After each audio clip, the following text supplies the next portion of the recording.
Jumpa lagi di Nonton Film bareng Brun. Apa kabar sahabat semua penonton setia channel ini dimanapun kalian berada? Semoga selalu dalam keadaan sehat dan banyak rezekinya. Di episode kali ini sebuah film spesial untuk menemani aktivitas kalian yang berjudul To Catch a Killer. Film ini rilis tahun 2023, bercerita tentang seorang polisi lalu lintas yang memburu seorang pembunuh terlatih. Langsung aja, mari kita mulai alur cerita film kali ini.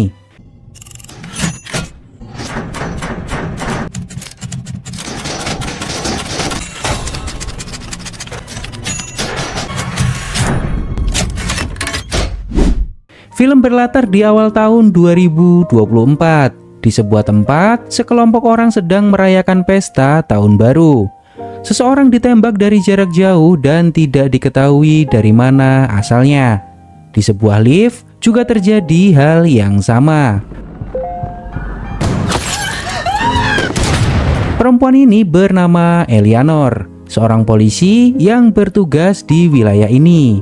Saat Ellie sedang berada di sebuah kedai, Ellie mendapatkan kode G25 dari kepolisian dan semua petugas harus mendatangi lokasi kejadian. Ellie mendapat laporan bahwa ada 25 korban dan 17 orang dipastikan tewas di beberapa tempat yang berbeda. Ellie mendatangi sebuah kamar apartemen dan mendapati bahwa semua orang di ruangan ini sedang ketakutan. Lalu Ellie mengevakuasi mereka semua. Polisi mulai menyelidiki dari mana arah datangnya tembakan. Dari beberapa lokasi korban, sinar laser menunjukkan peluru datang dari sebuah kamar apartemen di lantai 17. Namun, tak lama setelah polisi menemukan lokasi penembak, kamar tersebut meledak. Polisi segera mengevakuasi apartemen tersebut dan memblokade jalan. FBI datang menuju lantai 17 apartemen. Ellie mengikuti mereka dan mendapati bahwa banyak sekali orang yang masih berada di dalam dan sedang akan keluar. Kekhawatiran Ellie, salah satu orang dari mereka adalah pelaku penembakan dan berbaur dengan orang yang lain.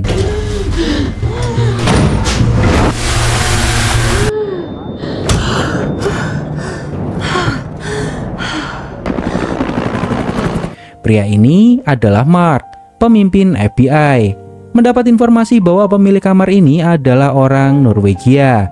Namun, saat ini pemilik ada di Ohio dan tidak pernah datang ke tempat ini lagi.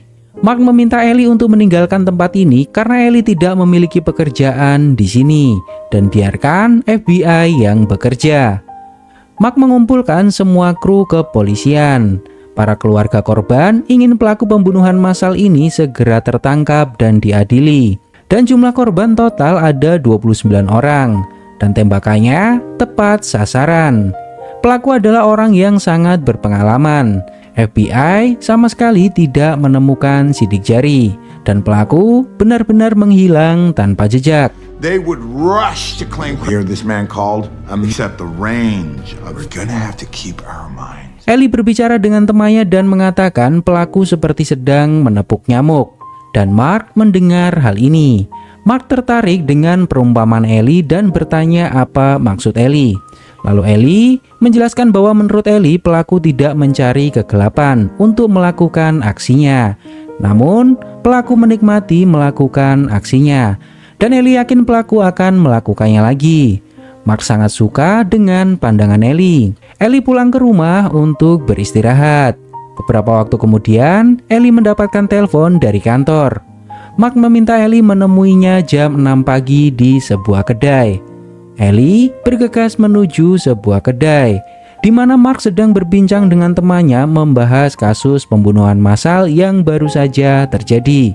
Setelah mereka berbincang, Ellie menemui Mark. Mark menjelaskan bahwa setelah perbincangan dengan Ellie beberapa waktu yang lalu, Mark menyimpulkan bahwa Ellie memiliki potensi yang bagus menjadi seorang detektif yang baik. Mark mengenalkan seorang pria bernama Meg ke Ellie. Meg adalah seseorang yang sangat terampil mengeksekusi pelaku. Namun, dalam penyelidikan, Meg biasa-biasa saja. Mark mengundang Ellie ke sini karena Mark ingin memindahkan Ellie agar tidak bertugas di jalanan lagi. Dan mulai saat ini, Ellie akan menjadi penghubung antara polisi dan Mark. Mark butuh seseorang yang bisa dipercaya di sekitarnya. Dan Mark percaya dengan kemampuan Ellie dan Ellie akan bekerja bersama Meg. Mark mengajarkan Ellie untuk menjadi seniman. Jangan berpikir menjadi polisi dalam menangani sebuah kasus. Ellie ikut meeting untuk pertama kalinya bersama FBI, membahas strategi menangkap pelaku tersebut. Meg menjelaskan penyelidikannya tentang kamar apartemen yang meledak. Kamar itu kosong sejak 2 tahun yang lalu. Salah satu agen FBI senior menemukan granat tangan dan selongsong peluru milik pelaku. Namun, masalahnya senjata yang pelaku gunakan berumur lebih dari 40 tahun dan lebih tua dari basis data yang ada. FBI harus mencocokkan senjata tersebut dengan cara manual, dan itu akan membutuhkan waktu yang cukup lama. Dari informasi Angkatan Darat, senjata yang sudah tidak layak ada beberapa yang dihancurkan dan ada yang didistribusikan ulang. Lalu Ellie tiba-tiba bertanya siapa orang yang membongkar gudang senjata tidak layak pakai di Angkatan Darat, dan siapa yang tahu jika senjatanya sudah dihancurkan. Who dismantles them? But who actually verifies that they're destroyed? You know what? Get the keeper records. Beberapa waktu kemudian Ellie mendatangi kamar mayat. Terlihat 29 mayat korban pembunuhan massal berjejer di ruangan ini. Dokter otopsi mengatakan bahwa satu tembakan per mayat dan semuanya tepat sasaran di bagian vital.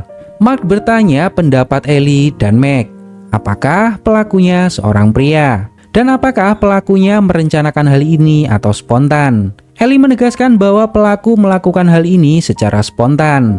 Hal ini membuat Meg sedikit bingung. Apa alasan Ellie menduganya seperti itu? Ellie menegaskan bahwa pelaku masuk tanpa izin dan menggunakan senjata berumur 40 tahun.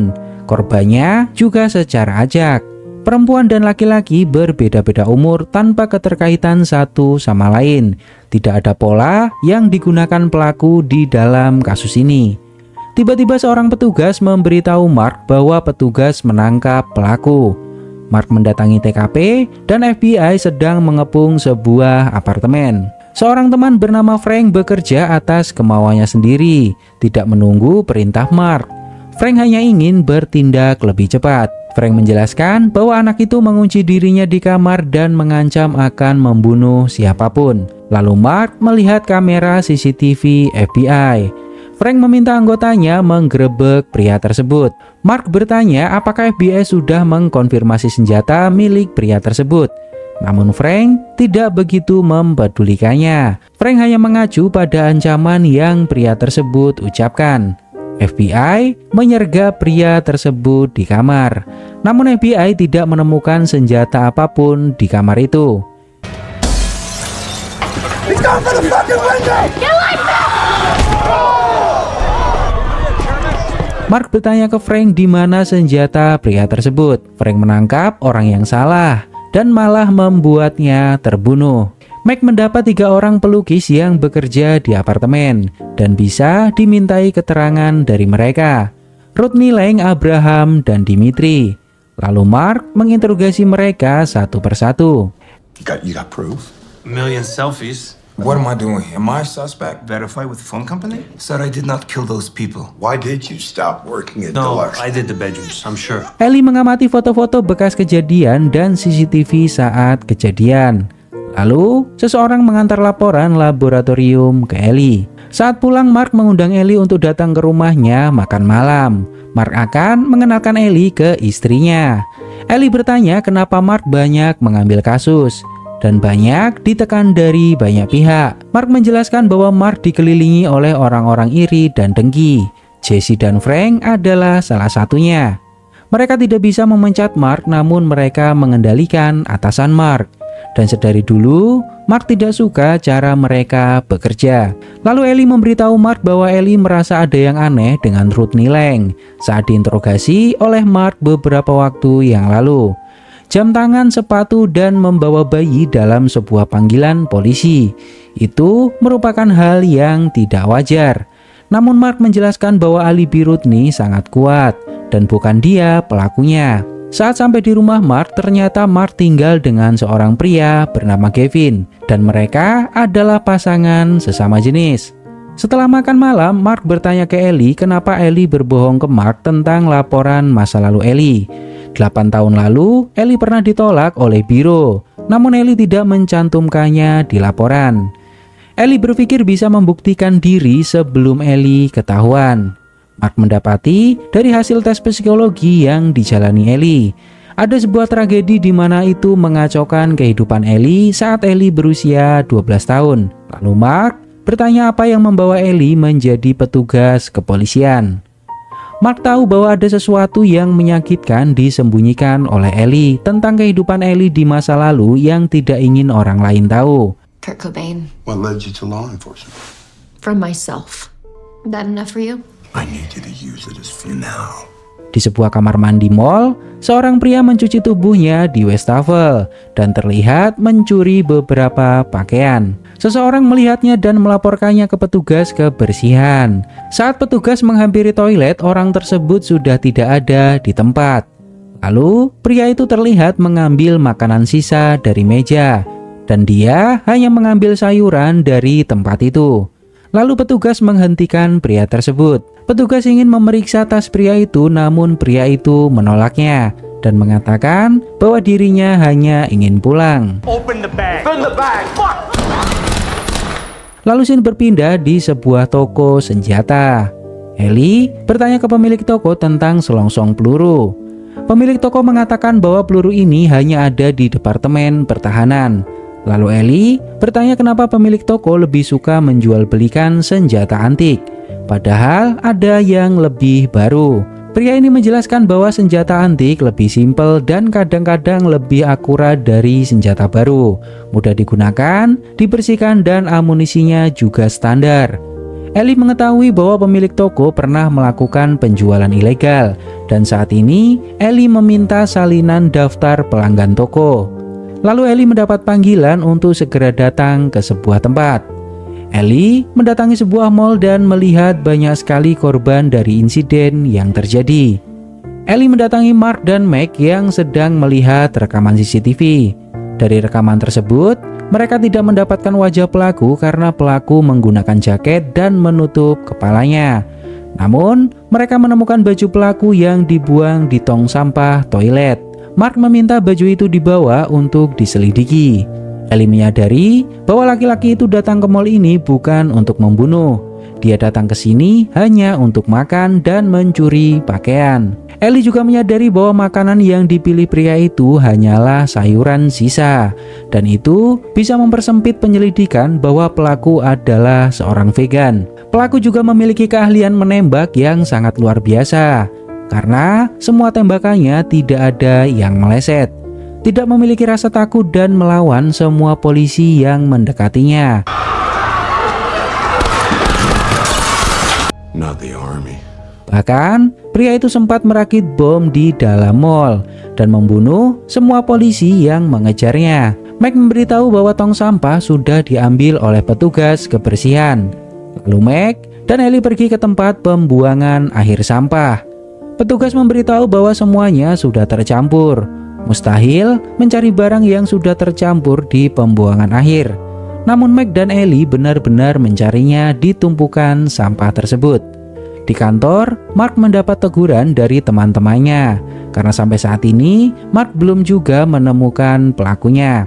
Namun Mark tidak memperdulikan temannya dan tetap fokus menjelaskan ke pimpinan tentang situasi yang terjadi, dan Mark saat ini sedang melakukan penyelidikan. Terlihat Meg dan Ellie sudah kembali ke kantor. Meg mendapat laporan bahwa senjata yang digunakan pelaku di mall sangat sulit ditemukan di luar persediaan pasukan khusus. Dan dari penyelidikan jejak sepatu yang digunakan pelaku adalah sepatu militer, dan pria itu bukan pemilik utama. Semua media dibanjiri berita tentang pria misterius yang sudah banyak membunuh korban tanpa sebab. Lalu, sebuah media menerima telepon misterius yang saat itu sedang live, di mana orang yang menelpon mengaku pria misterius. Dan pria itu mengancam semua orang dirinya akan melakukan pembunuhan lebih banyak lagi. Beberapa waktu kemudian Meg berhasil melacak penelpon tersebut, lalu mereka mendatangi lokasi. Meg mengatakan bahwa panggilan itu berasal dari Somerset dan ponselnya terdata atas nama David Lehick. seorang anggota NRA dan pemilik sah IR-15 dan memiliki beberapa AK serta senapan berburu. Ellie menyadari bahwa orang ini bukanlah orang yang kita cari karena orang ini anggota NRA. Dari apa yang Ellie selidiki, pelaku pembunuhan massal adalah penyendiri dan tidak mungkin memiliki sebuah komunitas. Ellie yakin bahwa ini bukan orang yang kita kejar dan berbeda kasus. Namun Mark tidak bisa melakukan apapun karena ini adalah sebuah perintah dari atasan. Di sebuah tempat beberapa pria keluar dari sebuah mobil. Kelompok pria itu masuk ke sebuah minimarket. Di sisi lain terlihat FBI menyamar masuk ke tempat ini. FBI memberi kode ke penjaga minimarket untuk pergi. Lalu Ellie dan Meg masuk ke minimarket. Ellie memberitahu pengunjung yang lain secara diam-diam agar mereka keluar dari sini secara tenang. Dan Meg menggantikan posisi penjaga minimarket. Ada seorang pria tua yang tidak mau keluar dari minimarket. Dan inilah yang terjadi. Girl, I can't hear you. I'm in a rush. I have to go. FBI! Fuck you! Drop it now! Drop the weapon! You fucking I never! don't need that. I need you to Get the fuck out of this place! Drop! Hanya ada satu yang selamat dari keempat penjahat. Beberapa waktu kemudian Meg memberi informasi bahwa pria yang mereka tangkap adalah kelompok yang memanfaatkan aksi dari pria misterius. Di sebuah tempat, Mark mendapat teguran keras dari pimpinan dan menanyakan hasil dari investigasi Mark terhadap pelaku pembunuhan massal. Dan pimpinan Mark mengetahui siapa Ellie, di mana Ellie pernah tidak lolos biro dan Mark dengan sengaja mengambil Ellie untuk ikut melakukan investigasi ini. Namun Mark menegaskan bahwa Ellie adalah satu-satunya polisi yang mendatangi kamar apartemen, di mana polisi yang lain sedang sibuk mengevakuasi. Ellie datang dengan keberanian mencari pelaku. Mark melihat sesuatu yang berbeda dari Ellie, dan Mark siap bertanggung jawab atas keputusan itu. Mark menegaskan ke pimpinan bahwa Mark akan menangkapnya, dan pimpinan juga bisa mengambil keputusan untuk memecat Mark jika itu yang dimau dan Mark tidak akan melawan. Lalu Mark, Meg dan Ellie berbincang di sebuah bar. Saat sampai di rumah, Ellie merasa sangat tertekan dan akan menyakiti dirinya sendiri seperti biasanya. Namun Ellie mengurungkan niatnya. Saat mandi, tiba-tiba Ellie menyadari sesuatu lalu Ellie mendatangi Rodney. Ellie meminta penjelasan ke Rodney karena keterangan yang Rodney berikan ke polisi terasa sangat janggal untuk Ellie. Lalu, istri Rodney tiba-tiba keluar dan meminta Rodney mengatakan yang sebenarnya ke polisi. Lalu Ellie memanggil Mark. Rodney mengakui bahwa Rodney mengetahui siapa pelakunya.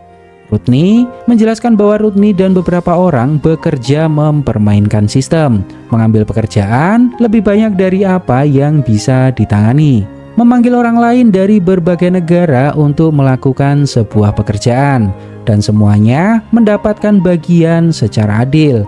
Hingga pada suatu hari Rodney menemukan sebuah daftar di mana berisi mantan napi dan catatan-catatan mereka.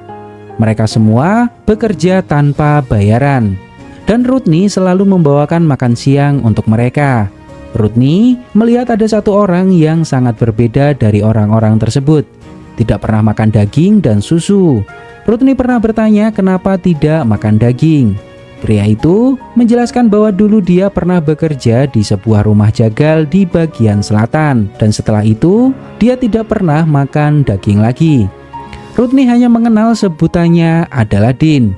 Fisiknya tinggi dan selalu menggunakan topi. Rodney tidak berani memberitahu polisi karena Rodney takut setelah tahu apa yang dilakukan pria itu. Lalu Mark memanggil ahli dan meminta Rodney memberitahu sketsa wajah tentang Dean. Beberapa waktu kemudian Mark dan Ellie mendatangi rumah jagal di selatan. Ellie mengetahui bahwa di daerah selatan hanya ada 3 rumah jagal. Mereka menanyai satu persatu karyawan tentang Dean. Mereka bertemu dengan salah satu karyawan terlama di salah satu rumah jagal dan bertanya tentang pria di gambar. Dan ternyata perempuan ini sangat mengenalnya. Pria itu bernama Dean Posey. Mark meminta perempuan ini memberitahu lebih lanjut tentang Dean. Perempuan ini menjelaskan bahwa Dean adalah seorang penyendiri, tidak banyak bicara, dan tidak pandai bersosialisasi. Pada suatu malam di tahun 1998, mereka menemukan salah satu karyawan meninggal, dan orang itu adalah orang yang sering mengganggu Dean. Dean mengatakan bahwa dia tersandung dan jatuh ke mesin. Tak lama dari kejadian itu, Dean keluar dari sini. Ellie mendapat informasi bahwa pada tahun 1999, Dean dibebaskan atas jaminan dari seorang kolonel dan seorang jenderal, dan mereka adalah sahabat dari ayah Dean. Dan ayah Dean adalah seorang instruktur menembak pasukan Ranger ke-75. Saat ayah Dean mengundurkan diri, dia menjadi penjaga gudang senjata dan meninggal di tahun 2003. Dan setelah itu, Dean menjadi hantu. Tidak memiliki rumah, kartu identitas, kartu kredit, dan lain sebagainya. Lalu Mark dan Ellie mendatangi sebuah rumah seperti apa yang diberitahukan oleh perempuan di rumah jagal. Ellie meminta Mark untuk menghubungi Meg, namun Mark melarangnya. Mark akan memastikan terlebih dahulu.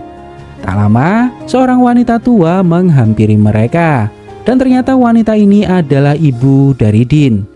Wanita ini tahu Mark adalah polisi dan wanita ini tidak akan menyerahkan anaknya. Wanita ini mengajak mereka untuk masuk. Mereka bertanya apakah Dean memiliki tempat persembunyian. Ibunya menjelaskan bahwa selama ini Dean tinggal di mana-mana dan dia seperti hantu. Dean selalu dilatih ayahnya untuk menjadi masa depan angkatan darat. Ellie melihat baju di jemuran dan melihat sebuah gudang tidak jauh dari rumah tersebut, dan menyadari bahwa Dean sudah mengintai mereka. Dan ternyata Dean sudah membidik mereka dari gudang tersebut.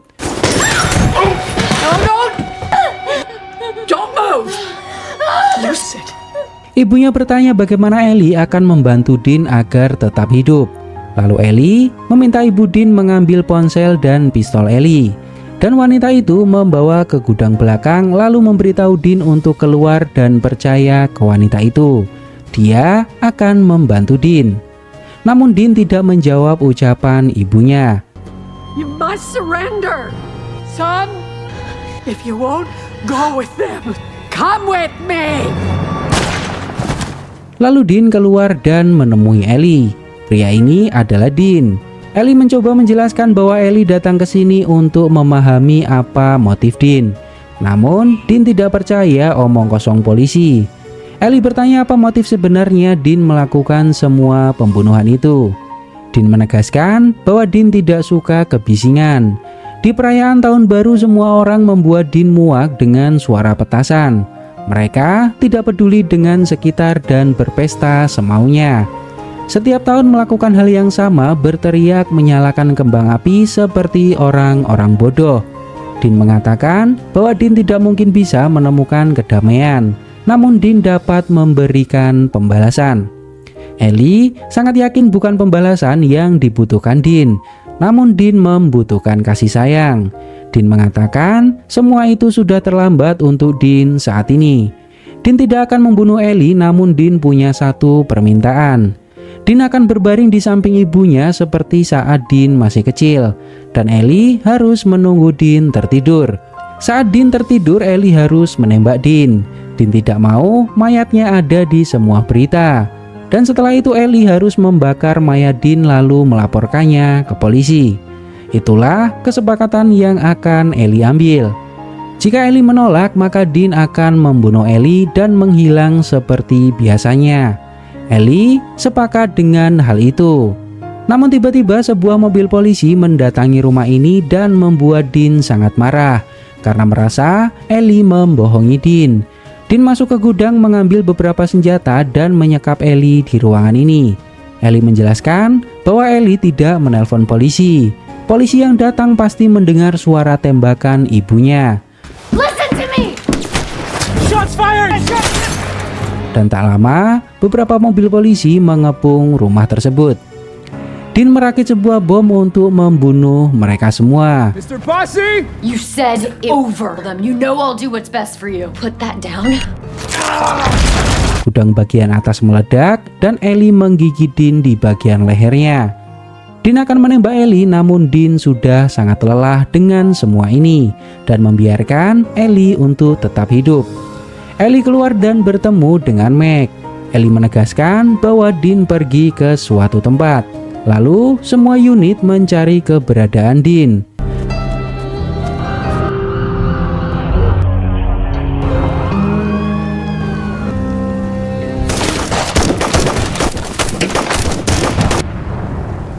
Di sebuah tempat Ellie ditemui oleh pimpinan FBI. Mereka akan memberikan sebuah jabatan ke Ellie sebagai analis FBI. Namun Ellie harus merahasiakan kejadian yang terjadi di rumah itu dan biarkan FBI yang menulis laporan kejadian di sana. FBI melakukan itu karena Mark sudah dipecat dan Ellie menemui Rodney tanpa pengawasan. Semua yang dilakukan Ellie dan Mark melanggar aturan. Dan saat ini FBI menawari jalan keluar untuk Ellie. Ellie menerima tawaran FBI namun dengan beberapa syarat.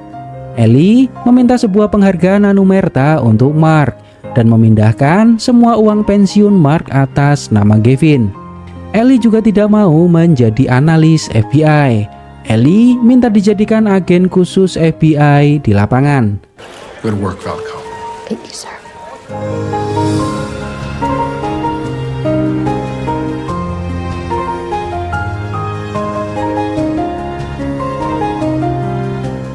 Dan berikut adalah ringkasan singkat inti dari film ini. Ellie adalah seorang polisi yang bertugas di jalan. Pada malam tahun baru sebuah pembunuhan massal terjadi dan kebetulan Ellie ada di lokasi.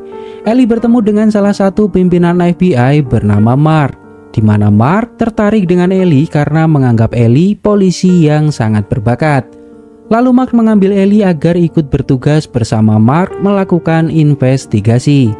Mereka mendapati fakta bahwa pembunuhan massal dilakukan secara acak. Pembunuhan pertama saat tahun baru dengan korban jiwa 29 orang secara acak. Dan pembunuhan kedua terjadi di sebuah mall dan korbannya mencapai ratusan warga sipil dan pihak kepolisian. Ellie dan Mark berhasil menemukan pelaku dan pelaku bernama Dean. Namun Mark tewas. Ellie akhirnya mengetahui motif dari Dean. Dean merasa orang-orang di sekitarnya selalu mengganggu kesunyian orang lain dengan melakukan apapun yang mereka mau. Dan hal itu benar-benar membuat Dean merasa muak hari demi harinya. Ellie berhasil mendapat kepercayaan dari Dean bahwa kedatangan Ellie benar-benar ingin membantu. Dan Dean menghargai apa yang dilakukan Ellie untuk memahami apa yang dirasakan oleh Dean. Akhirnya Dean meninggal dengan caranya sendiri, di mana Dean pasrah ditembaki oleh polisi yang mengejarnya. Di akhir cerita Ellie diangkat menjadi agen khusus oleh FBI dan Mark mendapat penghargaan anumerta atas keberanian Mark. Gimana menurut pendapat kalian tentang film ini? Silahkan tulis di kolom komentar.